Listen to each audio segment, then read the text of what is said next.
Lily Winter's disappearance did not feel like an accident. It felt like the beginning of a storm. At first it was only a few missed calls. Devon told himself she was busy. Lily had always been independent, fiercely capable, juggling family, work and responsibilities with a quiet strength that made others rely on her, perhaps more than they should. If anyone could handle a sudden scheduling conflict, it was Lily. But when a day passed without a response, then two, and then three, the silence became something else entirely. Heavy, intentional, wrong. By the fourth day, Devon's calm exterior had begun to crack. He stood in his penthouse staring at his phone, replaying the last voicemail he had left her. His tone had shifted from casual to concerned to urgent in the span of 48 hours. None of them had been returned. Lily wasn't reckless, she wasn't careless, and she certainly would never disappear without contacting her children. That detail was what chilled him the most. There had been no word from the twins either. Nate Hastings arrived that evening carrying the same tight tension in his shoulders that Devon felt in his chest. "You still haven't heard from her?" Nate asked, though he already knew the answer.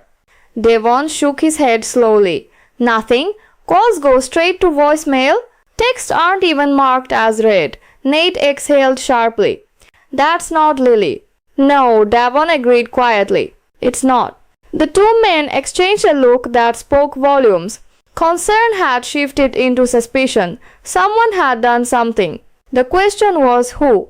They began retracing the last few weeks, combing through conversations and conflicts, searching for anything that might explain why Lily would suddenly vanish. And inevitably, their thoughts turned to one name: Victor Newman.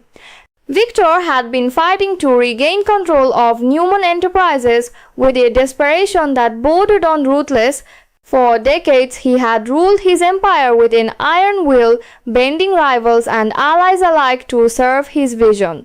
Losing that control had struck him at the core, and Victor Newman did not tolerate defeat gracefully. Devon leaned back, folding his arms. If Victor thought Lily could be leveraged, Nate's jaw tightened. Against Kane, it made a dark kind of sense. Kane Ashby had positioned himself in the middle of the power struggle. If Victor believed pressuring Lily would force Kane's hand, he might justify it as business. Victor had done worse in the name of protecting his empire. Still, something about it unsettled Nate. Even for Victor, that's extreme. Devon's gaze hardened. When he is cornered, I'm not sure there are limits. But the situation was more complicated than simple revenge or leverage. Victor's original strategy to reclaim Newman Enterprises had been upended in spectacular fashion. Phyllis Summers and Billy Abbott had maneuvered brilliantly, flipping the board and leaving Victor stripped of authority. Now Phyllis sat at the helm of the Newman Empire, savoring her victory with unapologetic delight. Victor's loss had been public, humiliating, and humiliation was a dangerous fuel.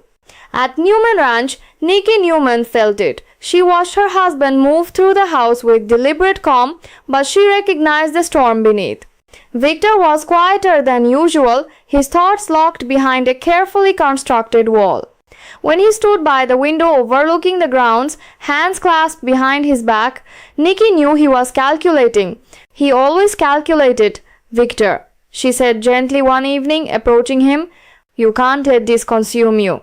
He didn't turn. "They believe they've won." Nikki studied his reflection in the glass. "And have they?"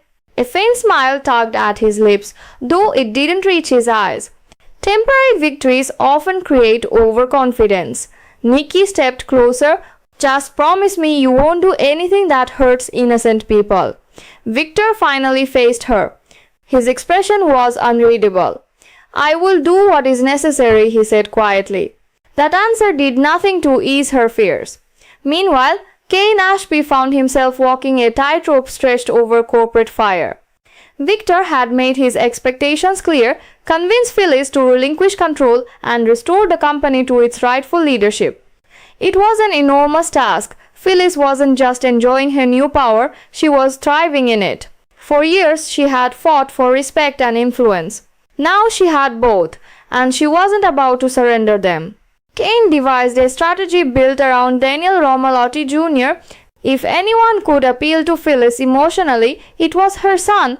Daniel's connection to his mother might soften her resolve where business arguments could not, but even Daniel was hesitant. "You're asking me to manipulate my own mother," Daniel said bluntly during a tense meeting with Kane. "I'm asking you to remind her of what matters," Kane replied carefully. "Family, stability." Daniel's eyes narrowed.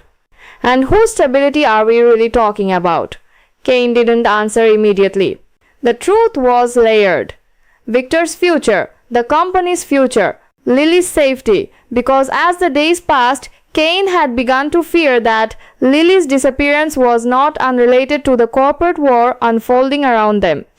If Victor had crossed that line, there would be consequences. Elsewhere, life continued with its own tangled dramas. At a quiet park cafe, Mariah Copeland sat across from Christine Blair Romalotti, tension etched into her features. Her upcoming trial loomed like a shadow she couldn't escape. Christine's voice was steady, methodical, outlining strategies and possible outcomes. "We need to anticipate every angle," Christine said.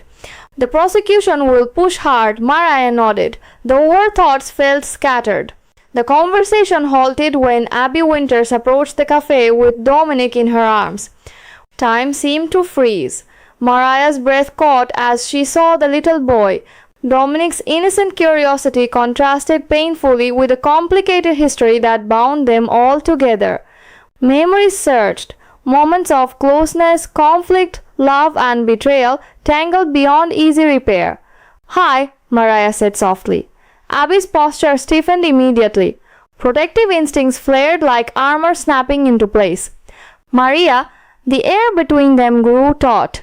Dominic reached curiously toward Maria, unaware of the emotional minefield surrounding him. Maria offered a tentative smile, her voice gentle as she spoke to him. It wasn't about reopening wounds, it wasn't about reclaiming anything. It was simply impossible to ignore him. Abby's eyes never left Mariah's face. "We've talked about boundaries," Abby said firmly. Maria swallowed. "I know I'm not trying to overstep." "Good," Abby replied, her tone unwavering. "Because Dominic's well-being comes first." The message was clear. Public encounters might happen, but Abby would not encourage renewed attachment. She would not risk confusion for her son. Mariah nodded slowly, pain flickering in her eyes before she looked away. As Abby walked off, Dominic resting safely against her shoulder, Mariah felt the weight of consequences pressing down. Across Genoa City, every relationship seemed strained, every alliance fragile. Devon and Nate escalated their search for Lily, contacting private investigators, pulling security footage, chasing leads that dissolved into nothing. Each dead end intensified their resolve. "This isn't random," Nate insisted one night. "Someone is controlling the narrative." Devon stared at a map spread across his table, dotted with places Lily had recently visited. "Then we find the pressure point." Unbeknownst to them, forces were indeed moving behind the scenes. In a secluded property far from prying eyes, Lily sat in a dimly lit room, her composure remarkable despite her circumstances. She had not been harmed, but she had been isolated, cut off from communication, her absence engineered to send ripples through those who cared for her. She understood exactly why. Leverage, the door opened and a shadowed figure stepped inside. "This won't last forever," the figure assured her. Lily's gaze was steady. "You're making a mistake." "Sometimes," came the calm reply. "Mistakes are necessary." Back at Newman Ranch, Nikki confronted Victor again after learning whispers of Lily's disappearance had begun circulating. "Tell me you're not involved," she demanded quietly. Victor's expression remained impassive. "You give me too much credit, do I?" Nikki challenged. "Because this feels like something designed."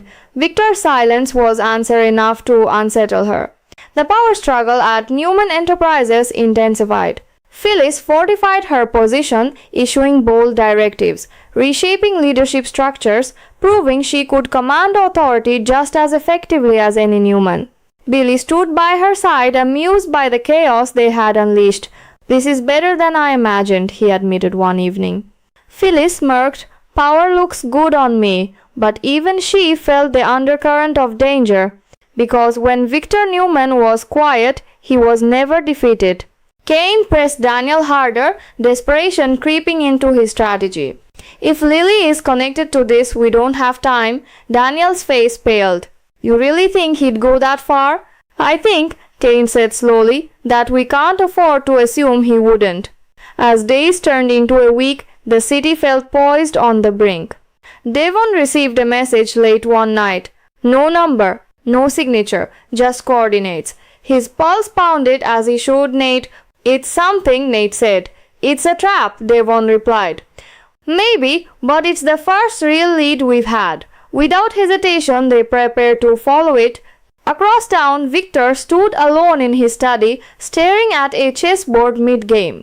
A single piece moved forward. The end game was approaching. And when the truth about Lily's disappearance finally surfaced, it would not simply resolve a mystery. It would ignite a reckoning that none of them were fully prepared to face.